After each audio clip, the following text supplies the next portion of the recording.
हम और equi potential surfaces की प्रॉपर्टीज़ और उससे रिलेटेड क्वेश्चंस चल रहे थे, तो उसी को कंटिन्यू करें हम।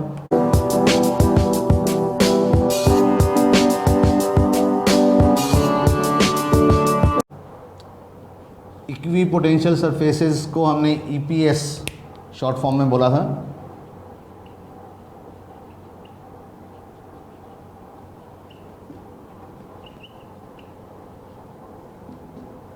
कुछ एक प्रॉपर्टीज़ की डिस्कशन हमने लास्ट लेक्चर में किया था, तो उसी को कंटिन्यू करें हम।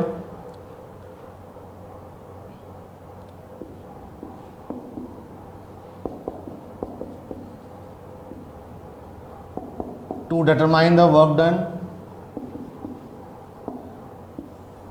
इक्वी पोटेंशियल सरफेसेस हैं। मान लीजिए कि ये कोई इक्वी पोटेंशियल सरफेस जो अलग अलग पोटेंशियल की है यहाँ दिखाई गई है।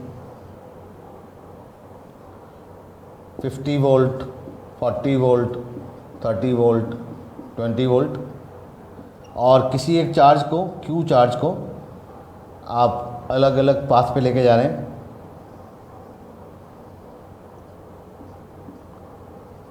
चार्ज मैंने क्यू ही लिया है।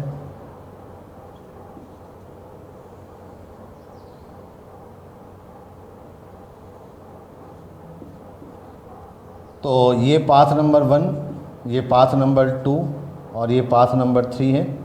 वर्क डन हमें पता लगाना है, और वर्क डन हम सीख चुके हैं। वर्क डन, कौन सा work done? By external source is given by Q into V final minus V initial.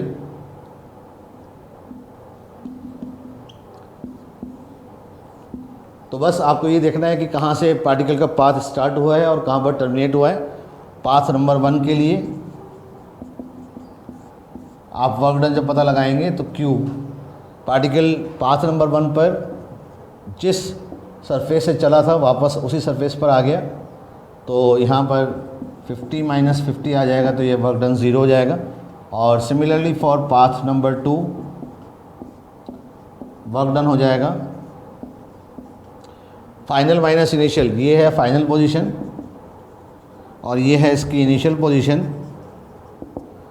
तो फाइनल पोजीशन पर वोल्टेज है 30 और इनिशियल पर 50, तो ये हो जाएगा -20 into Q joule.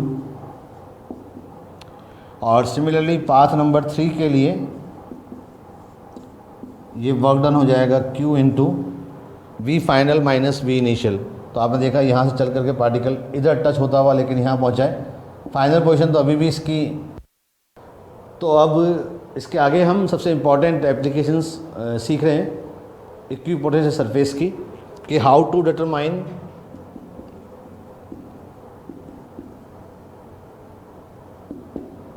Electric field from equipotential surface. Equipotential surfaces से हम इलेक्ट्रिक फील्ड का मैग्नीट्यूड और डायरेक्शन कैसे पता करेंगे। इससे रिलेटेड जो बेसिक कंसेप्ट था, की कंसेप्ट, वो मैंने आपको बताया था लास्ट लेक्चर में, कि इलेक्ट्रिक फील्ड का कोई भी कंपोनेंट इक्वी पोटेंशियल सरफेस के अलोंग नहीं होगा। Component of electric field along equipotential surface is always 0। And second thing that is most important, electric field is always perpendicular to equipotential surface and the direction of electric field is always from higher potential to lower potential, or we can say the direction of electric field is always towards decreasing potential। तो ये 3 बातें हमें ध्यान रखनी है कि equipotential surface के along electric field नहीं होगा, पहली बात। दूसरी बात, इलेक्ट्रिक फील्ड हमेशा इक्विपोटेंशियल सरफेस के परपेंडिकुलर होगा। और तीसरी बात कि उसकी जो डायरेक्शन होगी वो हमेशा डिक्रीजिंग पोटेंशियल की तरफ होगी। तो ये 3 बातें आप ध्यान में रखें, और इनको ध्यान में रख कर के हम क्वेश्चन करें तो जल्दी से जल्दी क्वेश्चन सॉल्व हो जाएंगे। यहाँ पर हम अलग अलग प्रॉब्लम यहाँ पे डिस्कस कर रहे हैं। जैसे मान लीजिए एग्जांपल के तौर पर ये इक्वी पोटेंशियल सरफेस है, 50 वोल्ट, 40 वोल्ट और 30 वोल्ट। और मान लीजिए यहाँ पर हम दूसरी प्रॉब्लम लेते हैं जिसमें ये अलग अलग इक्वी पोटेंशियल सरफेसेस में बता देता हूँ। यहाँ पर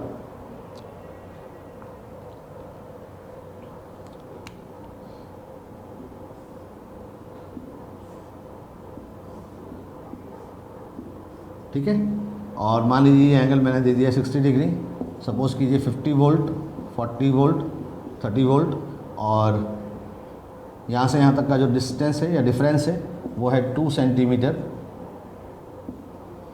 और ये डिफरेंस भी यहाँ पे दे दिया है 2 सेंटीमीटर, यहाँ पर भी ये डिफरेंस 2 सेंटीमीटर और ये डिफरेंस 2 सेंटीमीटर, और दोनों ही केसेस में हमें इलेक्ट्रिक फील्ड का मैग्नीट्यूड और डायरेक्शन पता लगानी है। तो देखो बेटा ये क्वेश्चन जो सिंपल है, इसमें आपको दिख रहा है कि इक्विपोटेंशियल सरफेस, अगर कोऑर्डिनेट सिस्टम हम वही हैं जो फॉलो करते आते हैं, मान लीजिए ये एक्स डायरेक्शन है और ये वाई और ये जेड है, तो अब हमें दिख रहा है कि जो इक्विपोटेंशियल सरफेस है वास्तव में ये ऐसा प्लेन है।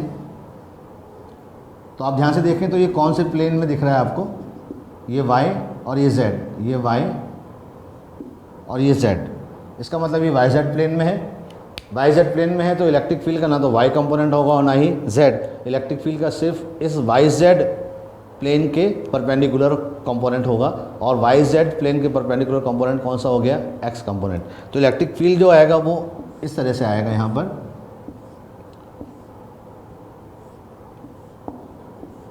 ये जो ब्लू कलर की लाइंस दिख रही है यहाँ पर इलेक्ट्रिक फील्ड को रिप्रेजेंट करेंगी, और इस इलेक्ट्रिक फील्ड की डायरेक्शन किस तरफ होगी, तो वो भी मैंने आपको बताया टूवर्ड्स डिक्रीजिंग पोटेंशियल। अब आप कहीं पर भी 2 पॉइंट ले सकते हैं, मान लीजिए आपने ये पॉइंट लिया ए और ये पॉइंट लिया बी, और आप जब ए से बी की तरफ देख रहे हो, यहाँ पर ए से बी की तरफ देख रहे हो, तो V B minus B A equal to minus E into displacement, और ए से बी का डिस्प्लेसमेंट 2 सेंटीमीटर है।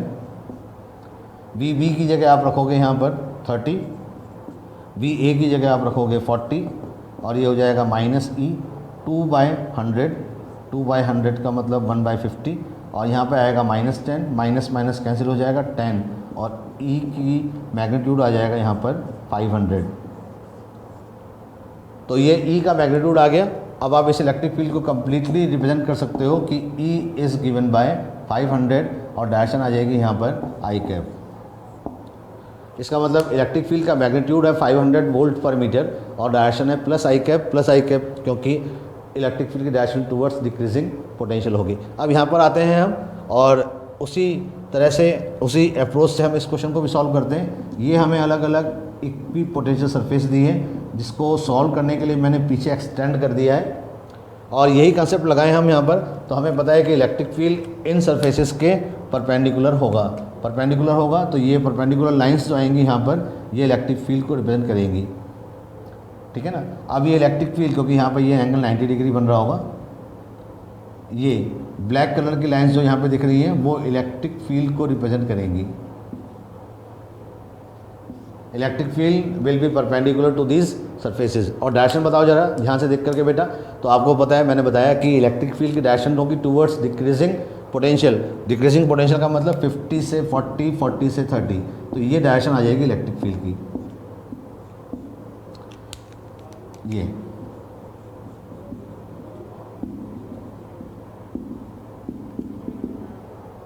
अब आपको ये समझ में आ गया, इसका मतलब इलेक्ट्रिक फील्ड जो होगा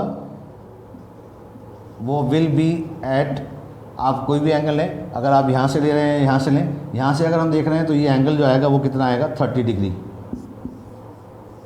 क्योंकि ये 60 और ये पूरा एंगल कितना था 90, तो इधर से ये एंगल कितना आ गया 30 डिग्री। आप इस इलेक्ट्रिक फील्ड की डायरेक्शन को प्लस एक्स से भी नाप सकते हैं और माइनस एक्स से भी, एक्स से क्लॉकवाइज भी और एंटी क्लॉकवाइज भी, वो किसी भी तरफ से आप नापें, बस आपको इतना जरूर पता लग गया है कि इलेक्ट्रिक फील्ड जो होगा वो इस तरह से आएगा कि वो इस एक्स एक्सिस से क्लॉकवाइज 30 डिग्री एंगल बनाएगा। क्लॉकवाइज 30 डिग्री एंगल बनाने का मतलब ये हो गया कि इसका एक्स कंपोनेंट तो पॉजिटिव आएगा और इसका वाई कंपोनेंट जो आएगा वो नेगेटिव आएगा। एक्स कंपोनेंट और वाई कंपोनेंट भी आप यहाँ पर पता लगा सकते हैं। एक्स कंपोनेंट के लिए आप कोई भी 2 पॉइंट ले लें यहाँ पर, मान लीजिए आपने ये पॉइंट लिया ए और ये पॉइंट लिया बी। आप जब ए से बी चलेंगे यहाँ पर, ए से बी चलोगे आप यहाँ पर, ए का पोटेंशियल 40 और बी का पोटेंशियल 30, तो ए से बी आप जा रहे हो तो यहाँ पे लिखोगे B B minus B A equal to minus E, लेकिन इलेक्ट्रिक फील्ड तो इधर है और आप एक्स डायरेक्शन में जा रहे हो तो ये आ जाएगा ई एक्स, और डिस्प्लेसमेंट यहाँ से यहाँ तक का कितना हो जाएगा 2 सेंटीमीटर। यहाँ पर इलेक्ट्रिक फील्ड लिया था आपने क्योंकि आपको पता था पूरा का पूरा इलेक्ट्रिक फील्ड यहाँ पर एक्स डायरेक्शन में है, लेकिन यहाँ पर नेट इलेक्ट्रिक फील्ड तो इस एक्स एक्सिस से क्लॉकवाइज 30 डिग्री एंगल पर है और इलेक्ट्रिक फील्ड का x component plus x direction में आएगा। अब आप वी बी और वी ए की वैल्यू रखते हैं यहाँ पर 30 माइनस ये 30 और ये 40, तो 30 माइनस 40 यहाँ पर आ जाएगा -10 और ये माइनस ई एक्स बाय 50, तो ई एक्स की वैल्यू यहाँ पर आ जाएगी +500। ये इलेक्ट्रिक फील्ड का आपको कौन सा कंपोनेंट मिल गया, एक्स कंपोनेंट मिल गया। अब आप देखिए यहाँ पर ये एक्स कंपोनेंट है और ये वाई कंपोनेंट है। अब आपसे नेट इलेक्ट्रिक फील्ड पूछा जाएगा तो आप जानते हैं यहाँ पर ई एक्स का जो कंपोनेंट है वो कितना आना चाहिए, ई cos 30, और वाई कंपोनेंट आना चाहिए यहाँ पर ई sin 30, राइट। आपने ई एक्स पता लगा लिया है तो इलेक्ट्रिक फील्ड का नेट मैग्नीट्यूड आ जाएगा यहाँ पर ई x bye cos 30। E x की वैल्यू आपके पास में कितनी आई थी, ई एक्स की वैल्यू आपके पास में आई थी 500, तो ये हो जाएगा 500 cos 30 का मतलब √3 2, तो ये हो जाएगा 1000 बाय √3। ये आपको नेट इलेक्ट्रिक फील्ड मिल गया और ये कितने डिग्री पर मिला, 30 डिग्री पर क्लॉकवाइज एक्स डायरेक्शन में। और आपको वाई कंपोनेंट चाहिए तो वाई कंपोनेंट है यहाँ पर E Y equal to E sin 30, E की जगह आप ये रख दें 100 बाय √3, तो ये हो जाएगा 500 बाय √3। लेकिन आपको पता है कि इसकी जो डायरेक्शन आएगी वो नीचे की तरफ है। अगर आप इस इलेक्ट्रिक फील्ड को आप कंप्लीटली रिप्रेजेंट करना चाहते हैं तो ये इलेक्ट्रिक फील्ड अब यहाँ पर हो जाएगा E equal to 500 I cap minus 500 by √3 J cap. आपको इसका मैग्नीट्यूड चाहिए जो हमने पता लगाया था यहाँ पर 500, तो आप जानते हैं कि कॉमन आ जाएगा और यहाँ पे बचेगा √1 प्लस, और 1 बाय √3 का स्क्वायर करोगे तो 1/3, तो ये हो जाएगा 500 4/3, तो यहाँ पर आ जाएगा 1000 बाय √3, जो हम पहले ही पता लगा चुके हैं। ठीक है ना। तो बेसिक कंसेप्ट वही है कि इलेक्ट्रिक फील्ड हमेशा इक्वी पोटेंशियल सरफेसेस के परपेंडिकुलर होगा और उसकी डायरेक्शन हमेशा टुवर्ड्स डिक्रीजिंग पोटेंशियल होगी। इन क्वेश्चन को आप ध्यान से नोट कर लीजिएगा। ये लास्ट वाला क्वेश्चन जो था वो सिंपल था, तो उसको मैंने यहाँ पर रब कर दिया है और यहाँ पर इसका एक्स कंपोनेंट आ गया था और ये नेट इलेक्ट्रिक फील्ड आ गया, राइट।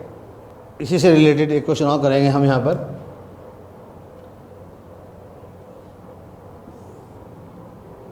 मान लीजिए अब की बार इलेक्ट्रिक फील्ड इस तरह से दे दिया गया है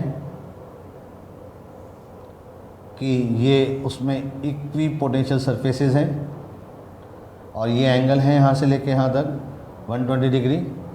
ये यहाँ पर 50 वोल्ट, 40 वोल्ट, 30 वोल्ट और ये डिस्टेंस है 2 सेंटीमीटर। आपको इलेक्ट्रिक फील्ड का एक्स कंपोनेंट चाहिए, आपको इलेक्ट्रिक फील्ड का वाई कंपोनेंट चाहिए और आपको नेट इलेक्ट्रिक फील्ड चाहिए। ठीक है ना। तो ये क्वेश्चन हमने अभी थोड़ी देर पहले किया था, अब इसी की प्रैक्टिस कर रहे हैं हम कि अब जल्दी से जल्दी हम इस क्वेश्चन को कैसे करेंगे। ठीक है ना। तो आप सबसे पहले तो ये देखो कि इलेक्ट्रिक फील्ड किस तरफ आएगा, तो आप इक्वी पोटेंशियल सरफेस के परपेंडिकुलर लाइंस बना दो और ये भी आपको बनाने की ज़रूरत नहीं है, आपके माइंड में चल ही रहा है कि होगा। और डिक्रीजिंग पोटेंशियल इस तरफ आ गया तो ये नेट इलेक्ट्रिक फील्ड आ गया। ये एंगल यहाँ पे कितना बन रहा होगा 90 डिग्री, इसका मतलब ये एंगल यहाँ पे कितना आ गया 30, ये इलेक्ट्रिक फील्ड और इसका एक्स कंपोनेंट आ जाएगा E cos 30 और अब की बार इसका Y component plus Y direction में आएगा तो वो हो जाएगा E sin 30। अब आपको ई एक्स लाना है तो ई एक्स लाने के लिए आप क्या करो, तुरंत एक्स एक्सिस पर ही 2 पॉइंट ले लो ए और बी आपने 2 पॉइंट्स ले लिए। आप तुरंत इससे एक्स कंपोनेंट पता लगाएंगे तो वो भी हम जल्दी जल्दी करते हैं। Final potential minus initial potential, final कितना हो गया 30 माइनस इनिशियल कितना हो गया 40 equal to minus E X और यहाँ से यहाँ तक का डिस्प्लेसमेंट हो गया 2 सेंटीमीटर। तो ये -10 और ये माइनस कैंसिल हो जाएगा तो ई एक्स आपके पास में आ गया 500। ई एक्स आ जाएगा आपके पास में 500। तो देखिए अब आप एक लाइन में क्वेश्चन सॉल्व हो गया, ई एक्स आ गया और आपको इसका डायरेक्शन भी पता है कि ये आई कैप में होगा। और सिमिलरली आप चाहें तो नेट इलेक्ट्रिक फील्ड पता लगा सकते हैं। नेट इलेक्ट्रिक फील्ड हो जाएगा E X by cos 30। E X by cos 30 का मतलब 500 बाई कॉस 30, तो ये हो जाएगा 1000 बाई √3। और सिमिलरली आप वाई कंपोनेंट भी पता लगा सकते हैं। तो ये क्वेश्चन जो हमें लंबे लंबे दिख रहे थे वो इन शॉर्ट ट्रिक या टेक्निक से तुरंत सॉल्व हो जाएंगे। इक्विपोटेंशियल सरफेस से रिलेटेड यही क्वेश्चंस जनरली आते हैं, आप इन बातों को ध्यान में रखिएगा। इक्विपोटेंशियल सरफेस को हम कंक्लूड कर रहे हैं यहाँ पर फाइनल प्रॉपर्टी के साथ में, और वो ये है कि every charged conducting body will be equipotential surface, कि कोई भी कंडक्टिंग बॉडी है और चार्ज्ड बॉडी है, कंडक्टिंग और चार्ज्ड, यानी कंडक्टर है और उस पर चार्ज है, वो हमेशा कैसी होगी? इक्विपोटेंशियल सरफेस होगी। जैसे कि अगर ये कोई कंडक्टिंग स्फीयर है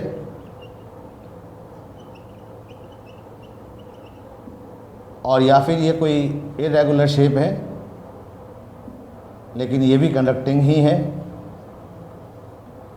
जैसे कि हम जानते हैं कि कंडक्टिंग बॉडीज़ को जब हम चार्ज करते हैं, charge always resides at the outer surface only. Inner conductor के इनर सरफेसेस पर कभी भी कोई चार्ज नहीं होता। Inside charge is always zero. Charge always reside at the outer surfaces of conductors. तो अगर आपने इसको चार्ज दिया है तो वो इसके आउटर सरफेस पे रहेगा। आपने इसको चार्ज दिया है यहाँ पर तो ये इसके आउटर सरफेस पर रहेगा।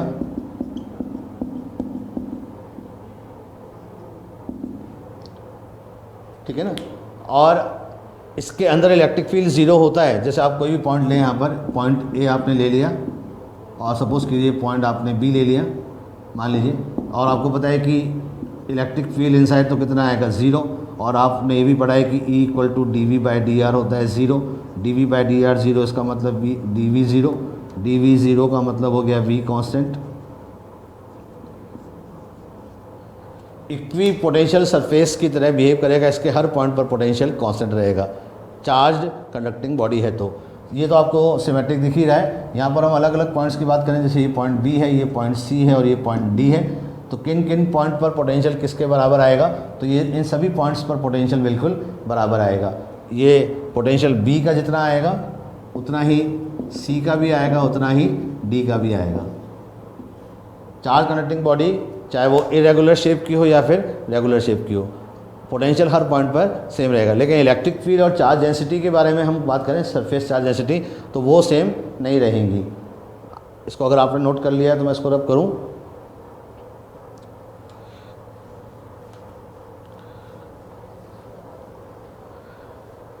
Potential at surface is constant, और क्योंकि चार्ज इसमें है नहीं, चार्ज इसके आउटर सरफेस पर ही है, तो अगर इसकी सरफेस चार्ज डेंसिटी को मैं सिग्मा ले लूँगा यहाँ पर, तो V surface equal to constant मानते हुए sigma R equal to constant होता है। आप इस बात को अभी रिवीजन पॉइंट ऑफ व्यू से याद रखिएगा। Sigma into R, what is R? R is the radius of curvature of that surface, उस सरफेस का रेडियस ऑफ कर्वेचर है। इसका मतलब sigma is inversely proportional to the radius of curvature. इसका मतलब आप जानते हैं कि अगर शार्प पॉइंट्स होंगे, शार्प पॉइंट्स के लिए रेडियस ऑफ कर्वेचर कम होगा तो वहाँ पर सरफेस चार्ज डेंसिटी ज़्यादा होगी, और फ्लैट पॉइंट्स जो होंगे, शार्पनेस जैसे जैसे कम होती जाएगी फ्लैटनेस बढ़ती जाएगी, तो रेडियस बढ़ेगा और सिग्मा कम हो जाएगा। तो अगर मैं यहाँ पर इन 3 पॉइंट्स को कंसिडर कर रहे हैं यहाँ पर बी, सी और डी को, तो आप देख रहे हो कि ये बी पर तो बिल्कुल ही फ्लैट हो गया है और डी पर कर्व्ड और सी पर बिल्कुल शार्प है। इसका मतलब sigma C is greater than sigma D is greater than sigma B आएगा। जिस आप देखिए कि अगर सरफेसेस ऐसी होती हैं, ऐसी, इसका मतलब आप जैसे जैसे शार्पनेस से फ्लैटनेस की तरफ जा रहे हैं, रेडियस ऑफ कर्वेचर बढ़ती जाएगी, और रेडियस ऑफ कर्वेचर बढ़ती जाएगी तो सिग्मा घटता जाएगा, सिग्मा डिक्रीज हो जाएगा। पॉइंट बी मैंने यहाँ पर लिया है, और ये पॉइंट बी जो देख रहे हैं आप बिल्कुल फ्लैट सरफेस पर है, डी में कर्व्ड है और सी पर तो बिल्कुल शार्प है। शार्पनेस का मतलब वहाँ पर रेडियस ऑफ कर्वेचर बिल्कुल कम है, बहुत छोटा है, तो सिग्मा सबसे ज़्यादा आएगा। Sigma C is greater than sigma D is greater than sigma B. और इलेक्ट्रिक फील्ड की हम बात करें, ये पोटेंशियल की बात थी। इलेक्ट्रिक फील्ड की अगर हम बात करें कि सरफेस पर कहाँ कम और कहाँ ज़्यादा आएगा, तो electric field is directly proportional to sigma for conducting surfaces. Conducting surfaces के लिए इलेक्ट्रिक फील्ड जो होता है वो सिग्मा पर डिपेंड करेगा। सिग्मा का जो रेशियो आएगा वही इलेक्ट्रिक फील्ड का रेशियो आएगा। इसका मतलब E C is greater than E D is greater than E B. तो सबसे ज़्यादा इलेक्ट्रिक फील्ड कहाँ पर मिलेगा? सबसे शार्पेस्ट पॉइंट पर। आप इसको नोट कीजिए। फिर इससे रिलेटेड हम एक क्वेश्चन कर लेते हैं यहाँ पे छोटा सा। तो अब अगर जैसे मान लीजिए ये कोई कंडक्टर आपके सामने आता है,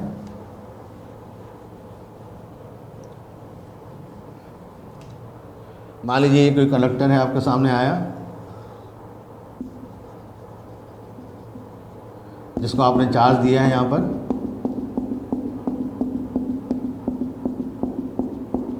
इसको मैं ले लेता हूँ पॉइंट ए, इसको मैं ले लेता हूँ पॉइंट बी, इसको मैं ले लेता हूँ सी, और मान लेता हूँ मैं इसको ले लेता हूँ डी।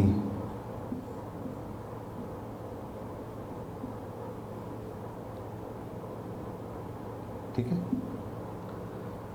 तो अलग अलग पॉइंट पर आपको रेडियस ऑफ कर्वेचर अलग अलग दिखाई दे रही है। सबसे पहले आप रेडियस ऑफ कर्वेचर की बात करें, यहाँ पर शार्पेस्ट पॉइंट की रेडियस ऑफ कर्वेचर सबसे कम होगी।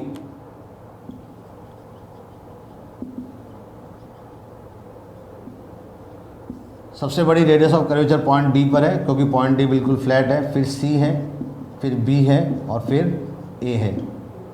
सिग्मा जो आएगा इसका ठीक अपोजिट ऑर्डर में आएगा। तो sigma D is less than sigma C is less than sigma B is less than sigma A. इसका मतलब सिग्मा ए पर हाईएस्ट सिग्मा आएगा और इस पर सबसे लोवेस्ट सिग्मा आएगा। पोटेंशियल की बात करेंगे तो सभी पर पोटेंशियल इक्वल आएगा, क्योंकि कंडक्टिंग है। और इलेक्ट्रिक फील्ड का रेशियो वही आएगा जो सिग्मा का आया है। सिग्मा ए हाईएस्ट था, तो E A is greater than E B is greater than E C is greater than E D. तो क्वेश्चन सामने आते ही आपको इन बातों का ध्यान में रहा तो ये क्वेश्चन तुरंत सॉल्व हो जाएगा। चार्ज का लीकेज सबसे पहले कहाँ से स्टार्ट होगा? जहाँ पर जिस पॉइंट पर सरफेस चार्ज डेंसिटी है वहीं पर लीकेज भी सबसे पहले स्टार्ट होगा, क्योंकि वहाँ पर जो एयर होगी उसके आसपास के सराउंडिंग एयर वो सबसे पहले आयोनाइज हो जाएगी, और आयोनाइजेशन की वजह से चार्ज को पाथ मिलेगा और चार्ज लीक शुरू हो जाएगा। चार्ज का लीकेज यहाँ से स्टार्ट आएगा। Leakage of charge takes place at first from A. तो बस आप इतना ध्यान रखें कि जिस पॉइंट पर सिग्मा सबसे ज़्यादा है, सिग्मा सबसे ज़्यादा किस पर है? शार्प नुकीले वाले पॉइंट पर सिग्मा सबसे ज़्यादा आएगा, और उसी पॉइंट से चार्ज का लीकेज, जैसे आप इस बॉडी को देख रहे हैं, आप चार्ज देना शुरू करोगे, आप लगातार इसके ऊपर चार्ज डालते जाओ तो चार्ज लेता जाएगा, और कुछ टाइम के बाद में ये चार्ज को वापस बाहर फेंकना शुरू करेगा, और इस फेंकने को ही हम क्या बोलेंगे? लीकेज। और ये लीकेज कहाँ से स्टार्ट होगा? जो इस बॉडी का सबसे नुकीला पॉइंट है, शार्प पॉइंट है, और इस फिनोमेना को ही हम बोलते हैं करोना डिस्चार्ज। आजकल इस कोरोना का नाम बहुत फेमस चल रहा है, आप जानते हैं, corona discharge. What is corona discharge? The leakage of charge from the sharpest point of conductor when electric field surrounding it increases beyond a particular limit. 3 × 10⁶ volt पर मीटर का इलेक्ट्रिक फील्ड से ज़्यादा आएगा, तब ये चार्ज वहाँ से leakage होने लगेगा। ओके, तो आप इन बातों का ध्यान में रखिएगा, और नेक्स्ट नंबर में स्टार्ट करेंगे इलेक्ट्रिक फील्ड लाइंस और इलेक्ट्रिक फ्लक्स। Thank you.